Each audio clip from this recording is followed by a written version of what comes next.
Hello. So what I'm going to do right now is I'm going to outline the first part of the course. I'm going to brainstorm to outline the first part of this course. So stand by. I'll be right back. Doing this to prove a point. So I'll be right back. Stand by. Hello. Greetings from undisclosed location. So the reason I just paused the camera was what I did is I took and brainstormed real quick and came up with the introduction to the speech. A speech introduction for this course. I've been teaching people, instructing for the Air Force, talking to groups of people since about 2002. I'm a fairly decent impromptu speaker. So I figured instead of trying to compile information like we normally do for cramforcleps.com, that I'd just build this course myself. And the purpose of it is to help you build confidence for you to go out and take the CLEP test on this subject. And so for a lead-in, an attention step, basically what I did is I built the introduction. Thank you, and talk to you in a minute.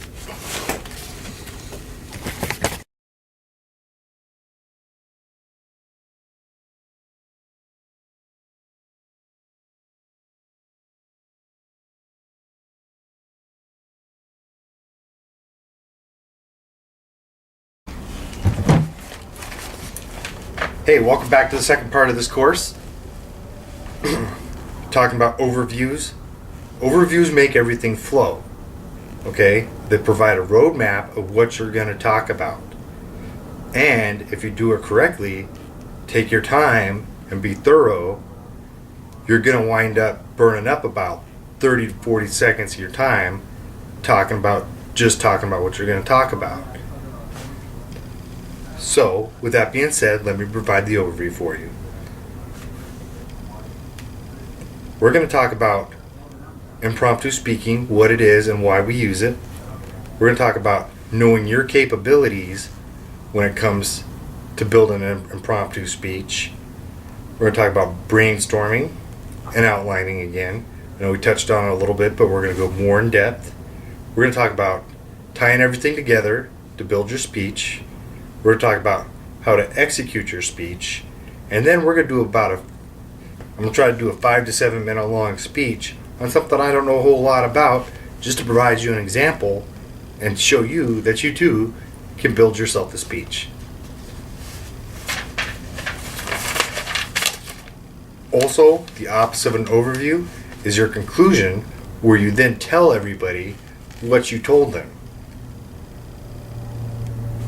So if you play that right, you can burn up another 30 to 40 seconds of a speech. Thank you, and I'll talk to you a little bit.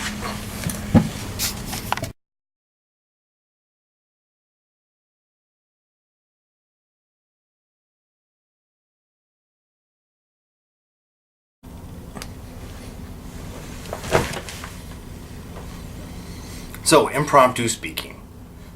Right now, I'm impromptu speaking about impromptu speaking. That's pretty crazy, isn't it?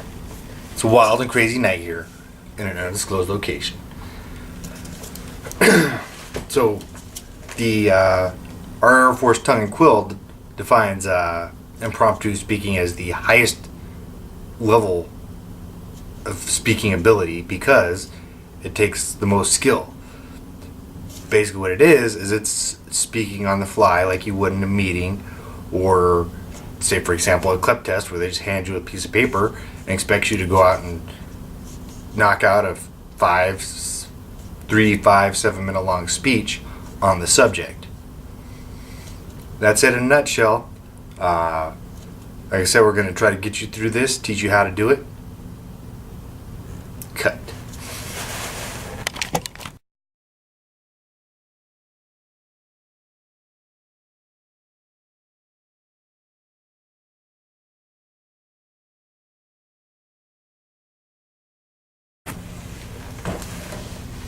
So, with that being said,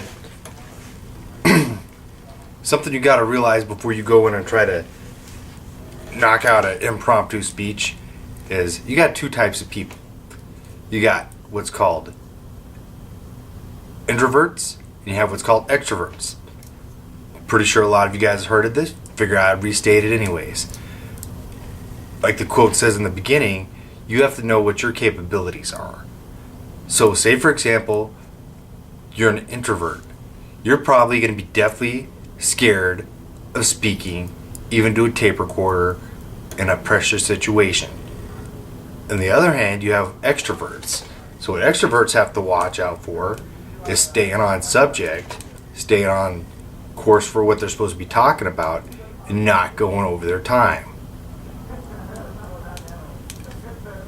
Extroverts will probably tend to try to overthink it and try to prove how smart they are and try to show off while they're talking.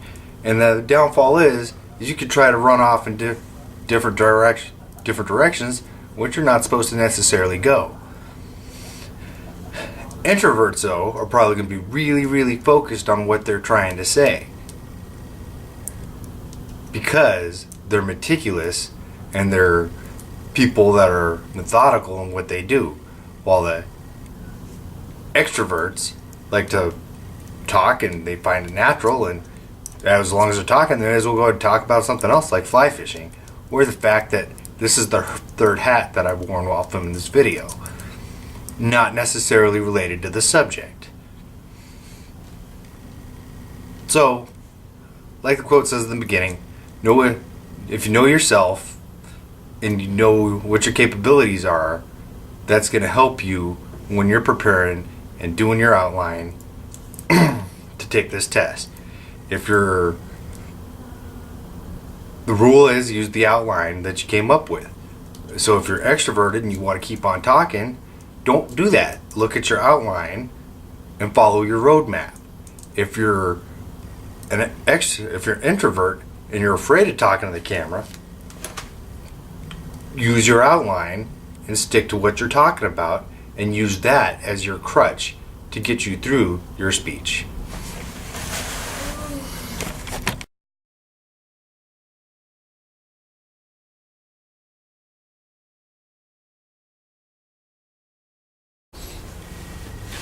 Brainstorming. Brainstorming is where you take all your ideas that you have about this subject and you jot them down. Let me show you.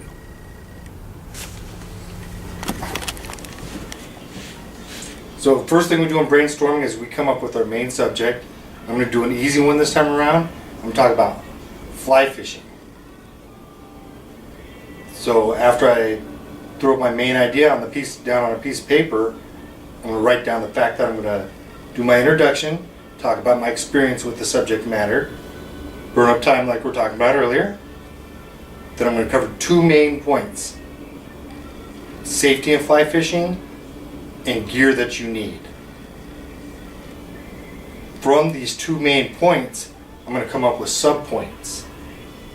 So for safety, I'm going to talk about wading, because that could be dangerous. I'm talking about having a fishing license because you can get arrested, and having eye protection because you don't want to poke out your eye.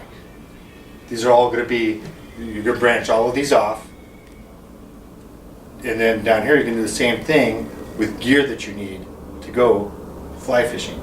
We're talking about poles, reels, and lines. And I think that's probably going to chew up my 3 to 5 minutes that I need, because then after that I'm going to do my overview.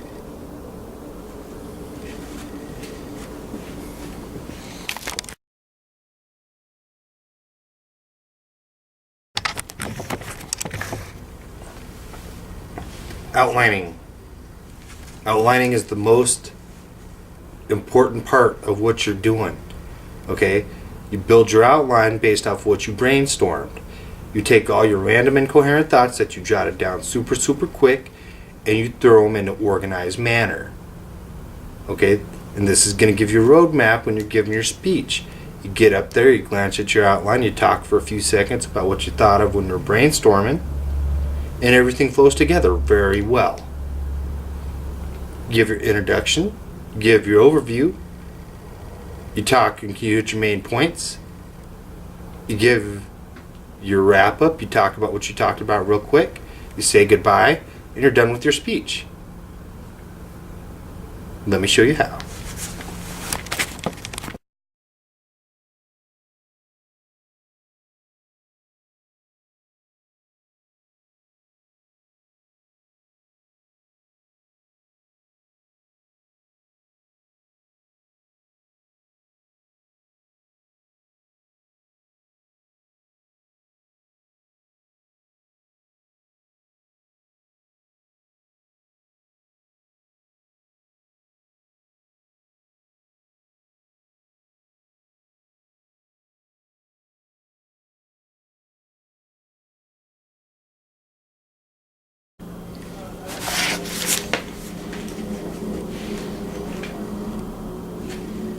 Now, I'm going to give this speech a try. See how it goes. This isn't the Spitfire speech though, because I know a lot about this subject.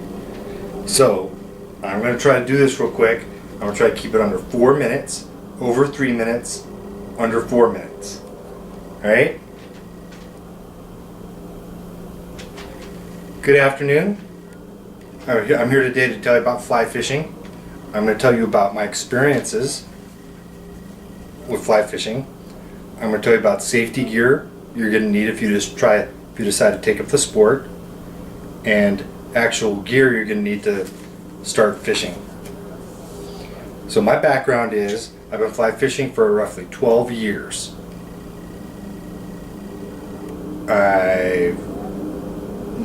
I'm always out fishing, always out on the river. That's how I really enjoy getting out and being outdoors, and that's how I like to do it. So if you decide that you're going to get in this sport, you're going to need safety gear, and you're going to need safety rules. One thing you're going to need is eye protection, because you're flinging a very sharp fish hook around in the air, and the potential that it could hit you in the eye does exist, and you don't want to have loss of eyesight when you're out there trying to have fun. You're going to need to know how to wade and how to wade safely and not wade above your ability. Every year people die, say for example out in the Nisqually River, every year like one person dies trying to wade around because they get stuck in an area where the current was moving faster than they thought it was. Also, you're going to need a fishing license, because it's a very serious offense if you get caught without a license. For an example, some states, they will take everything they consider poaching, and they will take everything on your person, to include your vehicle, if they catch you fishing without a license. So next we're going to talk about gear you need if you decide you want to take up this sport. You're going to need a 5/6 weight rod to start out with. This is what you'd use to fish for trout or bass. You're going to need a 5/6 weight reel that matches the 5/6 weight rod, and you're going to need a fly line that also matches that. So it's basically the three main components you need to get started in this sport. Now, you don't have to go out and spend a lot of money if you don't want to. There is the option to go out and spend $500-$600 on a pole and a reel set with a line, or you could go to Walmart and you could get a good starter kit for $30 or $40. So, in conclusion, what I've told you guys about today has been my background with fly fishing, safety gear that you're going to need if you want to get started in the sport, and the actual gear that you're going to need to get out and get started. Thank you. Have a good day. And I'm sitting at 3 minutes and 8 seconds.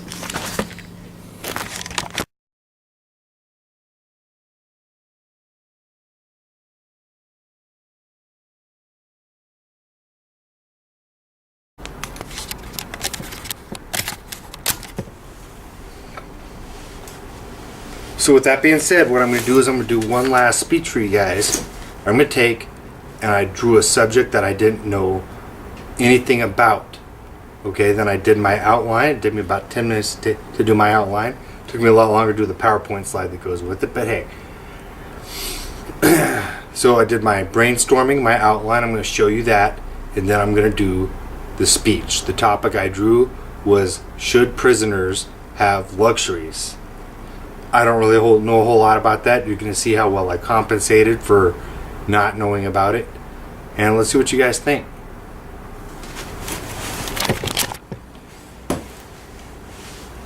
Alright, welcome back. So right now, if you were to go on and try to clip this based off of everything I taught you, you would fail because there was a couple things I left out.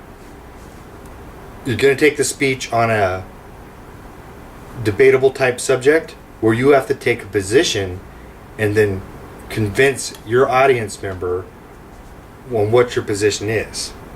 So part 1, the 84 question test, which will provide you resources to cover. But part 2 requires the students to record an impromptu persuasive speech that is approximately 4 minutes. Speeches that are shorter than 3 minutes or longer than 5 minutes will receive an automatic failure. Speeches are to be recorded on audio cassette tape. Don't even ask me who has those anymore. The Bayes Education Center has an audio cassette tape for you. The student will be given a specific topic on which to speak and will have 10 minutes in which to prepare their speech. Reasons for automatic failure are timing, the speech is shorter than 5 minutes or longer, shorter than 3 minutes or longer than 5 minutes, editing, not addressing your topic, failure to take a position, taking several positions, and if you take the examination you fail, you can retake it in 6 months on a different topic. And then your speech is sent off and graded by a professor. It's graded on structure, delivery, content and supporting material, your effectiveness and persuasiveness, and your language and style.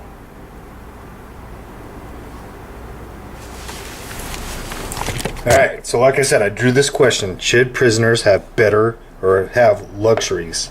Okay, now keep in mind, I have mixed opinions on this subject, but I didn't say that because it's an automatic failure if you don't take a firm, clear side.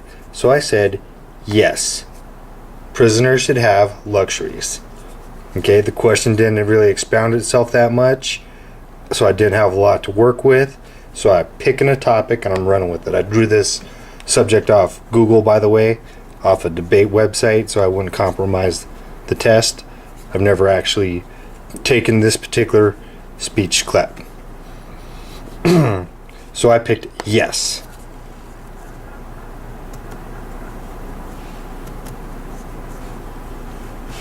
Moving on to my brainstorming. Now I'm going to come up with my main points. Okay? So I'm going to do my intro. I'm going to throw in the fact that over the years I've known people who've gotten out of prison and they were successful when they got out, and kind of try to cite that back to their experience in prison because they did have different luxuries and means to get educations. Then I'm going to talk about the fact that prison, the act of going to prison itself, is the punishment for these individuals. So trying to take away their luxuries is further punishing them when they're going to prison. Then I'm going to talk about better conditions lead to better rehabilitation. So here we're branching out. We got our different sub thoughts for our different categories. All right. So like I said, I'm going to talk about the purpose of going into prison is to make criminals pay consequences and remove them from the general populace of society. Up here, this is attached to this thought right here. So I'm going to talk about how it's not our job to punish them more by removing so much of their freedom. Then I'm going to talk about the disadvantages of over-isolation on people and the adverse effects it has on them. That's all going to be for my first main point. Then I'm going to talk about how better conditions enhance rehabilitation, and talk about how More positive social interactions lead for a better experience, which translates better when these individuals get out of prison. And I'm talking about how if they have better learning resources, it's going to lead to an increased chance of successful reintegration into the civilian world. And then I'm going to have my overview. And there goes how everything's going to look in my outline.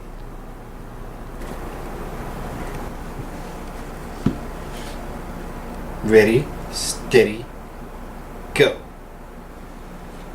Good afternoon. My name is Tim Bond, and today I'm here to talk to you about whether or not prisoners should have luxuries or not.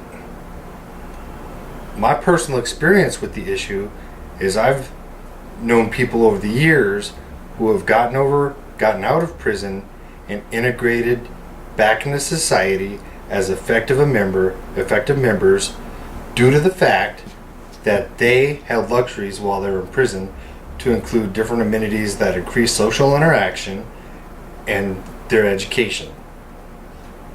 And that's what I'm going to talk today about, is how going to prison is punishment in itself, and the advantages of members having luxuries while they are in prison. So, to discuss the issue, like society's, I feel that society's opinion is that they need to further punish individuals that are in prison by taking away their luxuries and depriving them of absolutely everything that a normal person would have. However, when these individuals went to court and they were sentenced to go to prison, that was their punishment. It's not our job to further go in and punish them more by trying to take away more and more of their liberties. That's already been established. They're going to get locked up, and that's their punishment. They're going to be removed from society, away from their families and friends and their daily activities for whatever sentence they received. Second of all, over-isolation. Studies have shown that over-isolation and subjection to bad living conditions isn't psychologically good for an individual. So